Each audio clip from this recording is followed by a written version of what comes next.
There is a problem that appears after real psychological growth that almost no one prepares you for. It does not feel like confusion in the usual sense. It does not feel emotional or dramatic. It feels quiet. You wake up. You go through your day.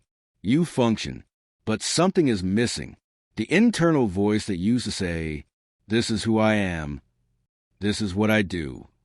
This is what matters to me," is no longer reliable. And suddenly, decisions feel heavier than they used to, not because the decisions are more complex, but because the reference point is gone.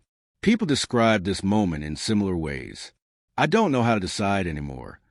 I don't feel strongly pulled in any direction. I used to know what aligned with me, now I don't. And the most common mistake they make is this. They assume something is wrong. They think, I lost my identity. I need to find myself again. I need clarity before I act. Carl Jung saw this moment very differently. He believed the stage did not mean identity was missing. It meant identity was no longer meant to decide. This is a critical distinction. For most of your life, decisions were filtered through identity. You asked, what kind of person am I? What would someone like me do? What choice reinforces who I believe myself to be? Even when you thought you were being practical, identity was quietly guiding you. Identity provided shortcuts. It narrowed options. It simplified complexity. It told you which choices were yours and which were not. That worked until it didn't. Because identity is a structure, and structures are temporary. Jung believed identity was a necessary phase, not a permanent authority. It helps you separate from others. It helps you adapt. It helps you function in society. But at a certain point, identity becomes a limitation. It begins to repeat itself. It begins to defend itself. It begins to decide before reality is fully considered. This is where growth demands a shift, not to a better identity, but to a different source of authority. When identity loosens, people often experience decision paralysis. They say, I don't know what I want. I don't know what aligns with me. I don't trust my judgment anymore. But Jung would say, you're not confused. You are between authorities. The old authority, identity, has stepped back. The new authority has not yet been recognized. And in that gap, hesitation appears. This hesitation is often misinterpreted as weakness, but it is actually restraint. Before, decisions came with urgency. You had to act. You had to choose. You had to move. That urgency came from identity maintenance. Identity needs action to remain relevant. When identity dissolves, urgency dissolves with it. And without urgency, you don't know how to move. This is the moment where people make a critical error. They rush to rebuild identity. They say, I need new values. I need a new direction. I need to define myself again. They adopt new labels, new missions, new frameworks. And temporarily, decision-making becomes easier again, but it is borrowed clarity. Jung warned that rebuilding identity too quickly interrupts individuation. Why? Because the psyche has not yet reorganized around a deeper authority. You are trying to replace a structure before discovering what was meant to replace it. Jung once wrote, in simple terms, that the self is not something you invent. It is something that reveals itself through life. That line matters here. If authority does not come from identity, where does it come from? Jung's answer was surprisingly practical. Authority comes from the situation itself, not from personality, not from self-image, not from values as concepts, but from reality as it presents itself. This is difficult to accept because it removes the ego from the center. Instead of asking, what do I want? What fits me? What reflects my truth? You begin asking a different question. What does the situation require? At first, this feels impersonal, even cold. People worry. Am I abandoning myself? Am I becoming passive? Am I just reacting instead of choosing? But Jung believed this was not passivity. It was maturity. When identity is in charge, decisions are often defensive. You choose to protect self-image. You choose to avoid threat. You choose to reinforce consistency. When identity steps back, decisions become responsive. You look at what is actually happening. You assess what is needed. You act accordingly. This does not eliminate choice. It changes the source of choice. Instead of choosing from who you think you are, you choose from what reality is asking of you. This is why decisions at this stage feel quieter. There is no internal debate, no dramatic weighing of pros and cons tied to identity, no anxiety about what the choice says about you. You may still think, you may still reflect, but the emotional charge is gone. This is often mistaken for lack of passion. But passion driven by identity is unstable. It rises and falls with self-image. Action driven by situational authority is steadier. You act because something needs doing, not because it proves something. This is why Jung did not equate authority with confidence. Confidence can be performative. Authority, in Jung's sense, is grounded. It does not need to announce itself. It does not rush. It does not argue internally. It simply responds.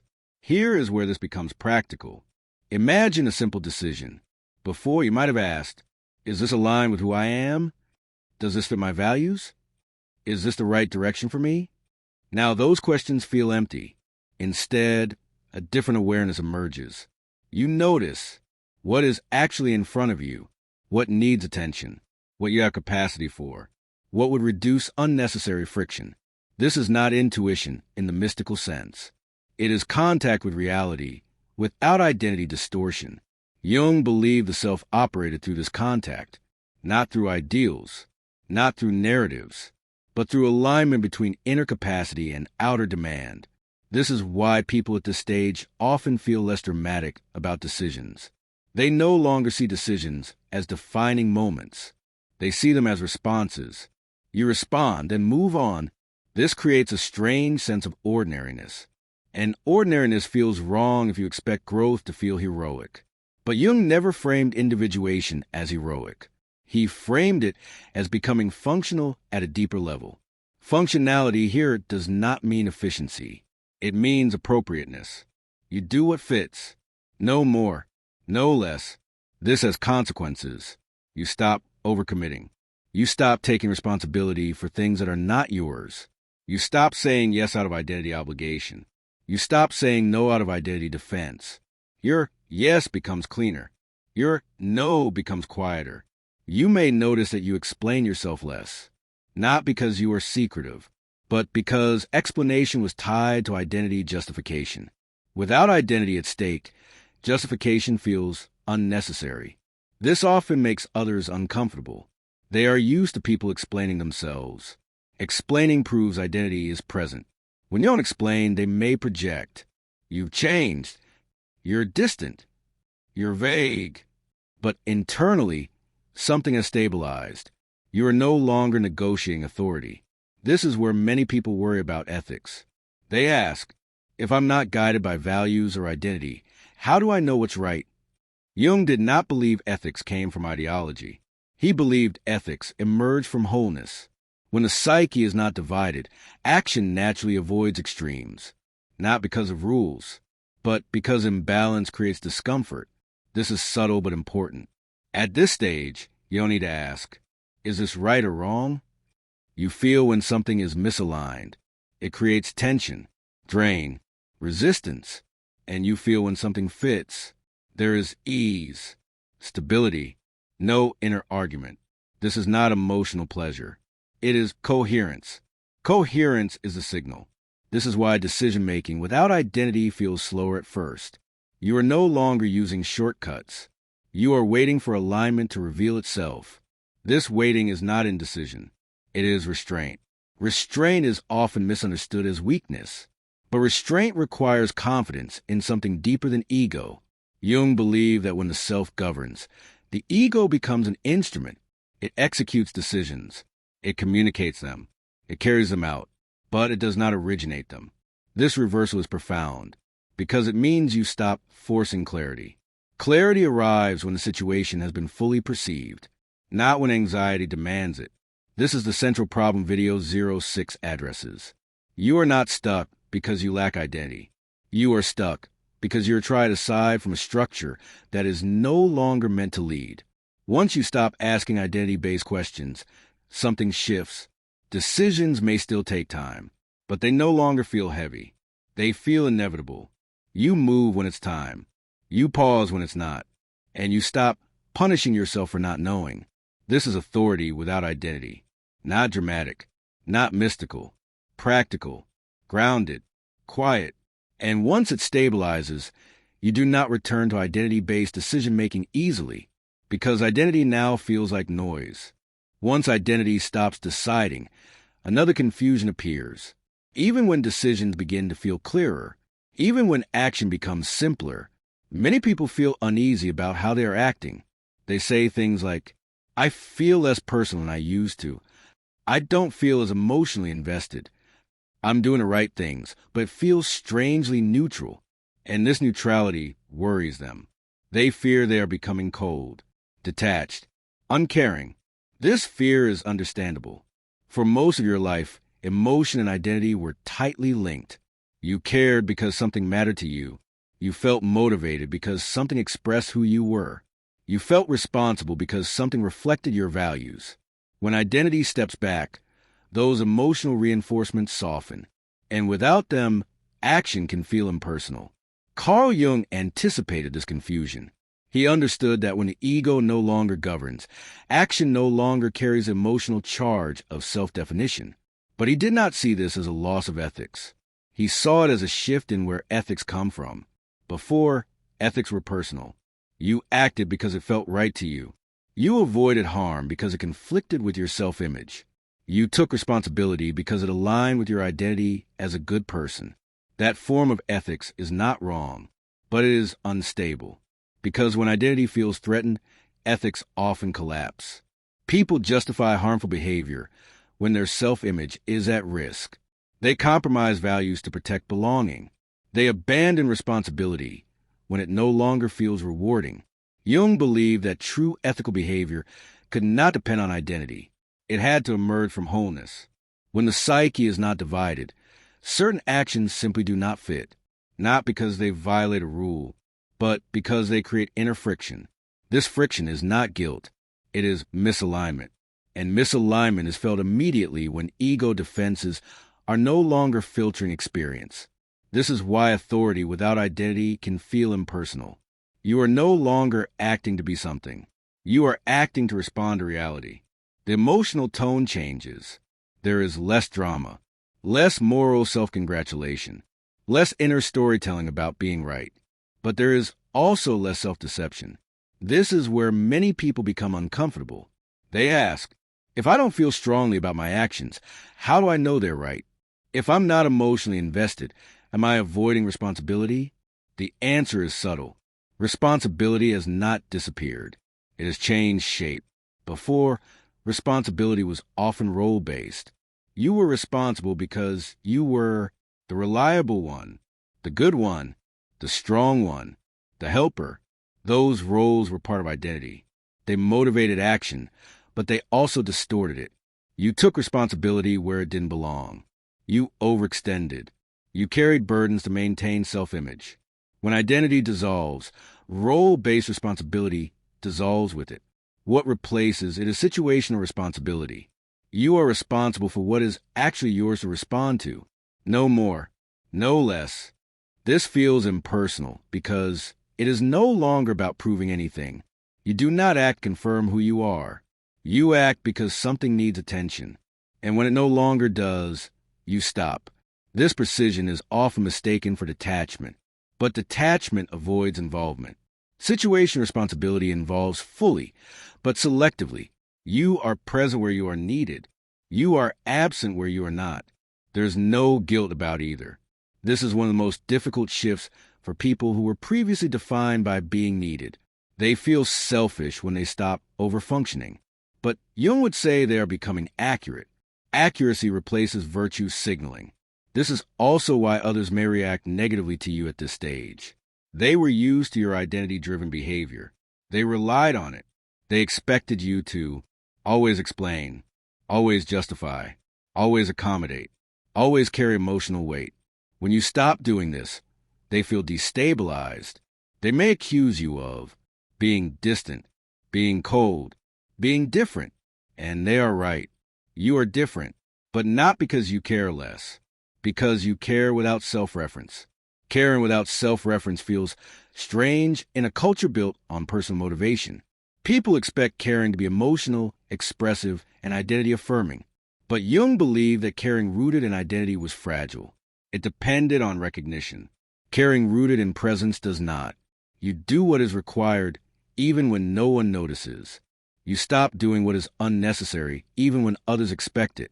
This is ethical maturity, not because it follows rules, but because it reduces harm. Harm often comes from misaligned responsibility, from doing too much, from interfering, from rescuing, from controlling. When identity is in charge, these behaviors feel justified. When identity steps back, they feel intrusive. This is why authority without identity often leads to less interference. You stop trying to manage outcomes. You stop trying to fix people. You stop inserting yourself into situations that are not yours. This restraint is not apathy. It is respect. Respect for boundaries. Respect for autonomy. Respect for reality as it is. This respect is quiet. It does not announce itself. And because it does not look dramatic, it is often misunderstood. Jung believed that the ego preferred moral intensity. Intensity reassured it that it mattered. The self, by contrast, preferred balance. Balance does not need affirmation. This is why ethical action at this stage feels almost boring. You don't feel heroic. You don't feel virtuous. You don't feel special. You simply do what fits. And fitting actions tend to be sustainable. This has profound consequences for power. Power based on identity seeks control. It needs to shape reality to match self-image. Power based on presence seeks alignment. It adjusts to reality rather than forcing it. This is why people with presence-based authority often avoid leadership roles, not because they lack capacity, but because they do not seek influence. And paradoxically, this often makes them effective leaders when leadership is necessary. They are not invested in being right. They are invested in what works. They are not attached to image. They are attached to outcome. This does not mean they are emotionally distant. It means emotion is not driving decision-making. Emotion becomes information, not instruction. You feel concern, but it does not compel you to act prematurely. You feel anger, but it does not dictate behavior. You feel empathy, but it does not erase boundaries. This balance is rare. And because it is rare, people often project onto it. They assume coldness where there is clarity. They assume detachment where there is restraint. This projection can be uncomfortable, especially if you were once rewarded for emotional availability. But Jung would say that tolerating misunderstanding is part of this stage. If you constantly correct others' perceptions, identity re-enters. You begin managing image again. Presence-based authority does not correct unless correction is required. This does not mean you remain silent out of fear. It means you speak when something needs to be addressed, not to be seen, not to be understood, but to respond accurately. This is where responsibility becomes deeply ethical. You stop acting out of obligation. Obligation was tied to identity. You begin acting out of necessity. Necessity is situational. This reduces resentment. Resentment came from doing what did not fit, from saying yes when you should have said no, from carrying what was not yours.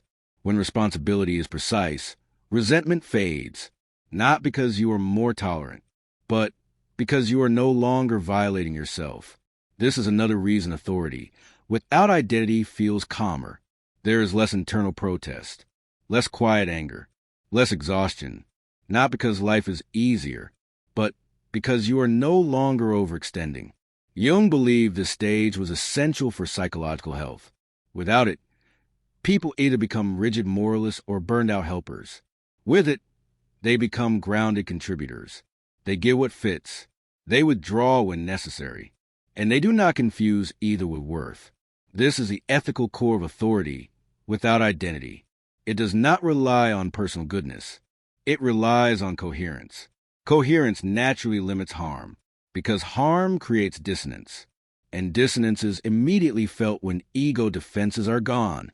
This is why people at this stage often say, I don't overthink ethics anymore.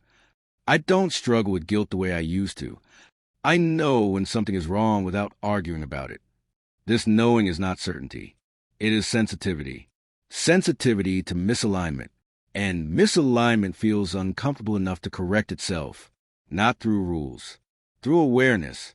This awareness is quiet, and quiet authority is easily overlooked, but it is deeply stabilizing, not only for you, but for those around you, because you are no longer reacting from identity.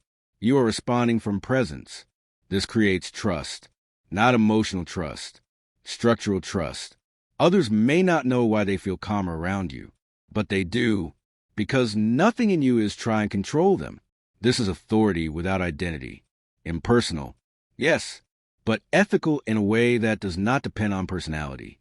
In the next act, we will move into the final shift, how this form of authority changes your relationship to power, responsibility, long-term direction, and why, at this stage, life no longer feels like something you have to manage.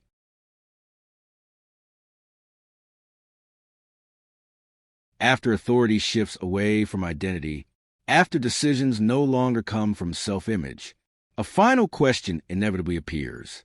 It is quieter than the earlier ones, but deeper. If I'm not defining my life anymore, where is it going? This question is subtle.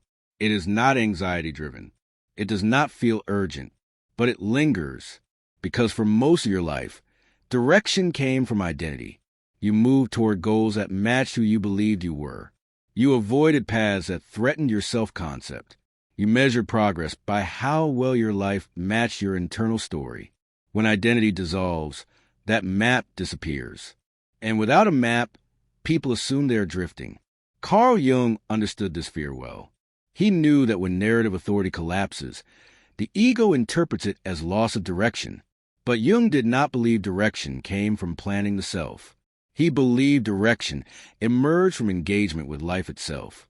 One of Jung's most overlooked insights was simple. Life does not ask to be understood. It asks to be lived. This idea becomes real only at this stage. Earlier, it sounds poetic. Now it becomes practical. Because when identity no longer governs action, life begins to organize itself through sequence rather than strategy. You stop asking, where should I be in 5 years? What should my life look like? What am I building? These questions were useful when identity needed orientation, but now they feel artificial. Not wrong, just disconnected. Instead, another pattern appears. One situation leads to another. One response creates the conditions for the next. One engagement closes, another opens. There is no master plan, but there is continuity. This continuity does not come from intention. It comes from responsiveness. Jung believed that the self-oriented life the same way the body heals, not through conscious control, but through adaptive sequence. You do not decide how a wound heals. You create conditions. Then the process unfolds. In the same way, life after identity organizes itself through appropriate response over time. This is why long-term direction feels different here. You still make commitments. You still work. You still build. But you are no longer building a self. You are participating in a process. This is a profound shift, because before your life was something you managed. Now it is something you inhabit. Management required constant monitoring. Am I on track? Am I failing? Am I behind? Am I succeeding? Those questions fade, not because you stop caring, but because caring no longer depends on comparison. Instead, attention shifts to what needs doing now. What am I avoiding? What feels complete? What feels unfinished? These questions are local. They belong to the present. And because they are local, they are answerable. This is one of the great reliefs of this stage. You no longer need to solve your entire life. You respond to what is in front of you, and that response, over time, creates direction. Jung believed this was how meaning actually formed, not as an idea, but as an accumulation of lived responses. Meaning, in this sense, is retrospective. You see it only after the fact. Trying to manufacture meaning in advance only recreates identity. This is why people at this stage often stop chasing purpose. Purpose implies destination. But life here is not moving toward an image. It is unfolding through participation. This also changes how power operates. Earlier, power was tied to control. You felt powerful when you could influence outcomes, when you could predict results, when you could shape perception. After identity dissolves, power feels different. You no longer need to control outcomes to feel stable. Stability is internal. This changes how you relate to authority structures. You stop fighting them reflexively. You also stop submitting automatically. You engage when engagement is appropriate. You disengage when it is not. There is no ideological stance, only situational clarity. This is why people at this stage often confuse others. They are hard to categorize. They do not fit predictable roles. They do not consistently oppose or comply. They respond. This responsiveness can look passive to those who equate power with assertion. But Jung believed real power was not loud. It was aligned. Aligned systems do not need to assert themselves. They function. This is also why responsibility feels different here. Earlier, responsibility was heavy. It came with obligation, guilt, and self-evaluation. You were responsible because it's my role, it's my duty, it's who I am. Now, responsibility is lighter, not because you do less, but because you only carry what is yours. You take responsibility when your response is required. You release it when it is not. This precision removes a tremendous amount of internal strain. Jung believed much psychological suffering came from misplaced responsibility. People trying to fix what was not theirs. People carrying others' burdens to preserve identity. People intervening where withdrawal was healthier. When identity steps back, these patterns become visible. And once visible, they become uncomfortable. Not morally, energetically. You feel when you are interfering. You feel when you are overreaching. And you naturally stop. This is not indifference. It is respect for limits. Limits are not restrictions here. They are guidance. This also changes how you think about success. Success was once measured against identity goals, achievement, recognition, validation, progress markers. Now, success feels quieter. It feels like low friction, sustainable effort, consistency without burnout, relationships without tension. These are not celebrated outcomes, but they are deeply stabilizing. Jung never defined success externally. He defined it as the degree to which a person could live without inner contradiction. By that measure, this stage is profoundly successful, even if it looks modest. This modesty can be unsettling. You may wonder, am I settling? Am I playing small? Shouldn't I want more? Those questions belong to identity. They arise when the ego searches for relevance. You don't need to suppress them. You simply don't obey them. They pass. What remains is a grounded sense of adequacy, not ambition. Adequacy. You have enough capacity to meet what arises. You do not need to exceed yourself to feel worthy. This has a powerful effect on time. Earlier, time felt pressured. You were racing towards something or away from something. Now, time feels available, not abundant. Available. You have time to respond, time to pause, time to let things clarify. This does not mean you delay indefinitely. It means you act when conditions are right. Jung believed impatience was a sign of ego dominance. The ego needed closure. The self tolerated unfolding. This tolerance is one of the clearest signs that authority has truly shifted. You no longer panic when clarity is absent. You trust that clarity emerges through engagement. This trust is not optimism. It is experience-based. You have seen that forcing decisions creates problems, and waiting attentively allows solutions to reveal themselves. This is not mystical. It is practical. Most situations resolve themselves when interference stops. This is also why people at this stage often feel less compelled to give advice. Advice assumes you know what others should do. Without identity, that assumption weakens. You may still share perspective, but you no longer feel the need to guide others' lives. You respect their process, just as you are learning to respect your own. This respect changes relationships. You stop trying to be important. You become reliable instead. Reliability without identity is rare, and it is deeply valued. People may not know why they trust you, but they do, because you are not pushing an agenda. You are responding to what is real. This is the quiet authority Jung described. Not charismatic, not ideological, not impressive, but steady. And steadiness reshapes life. Not dramatically, gradually. If you look back after some time, you may notice something surprising. Your life has direction, but it was not planned. Your work has coherence, but it was not designed as a self-expression. Your relationships have depth, but you did not chase them. They emerged. This is a paradox. When you stop managing life through identity, life organizes itself more effectively.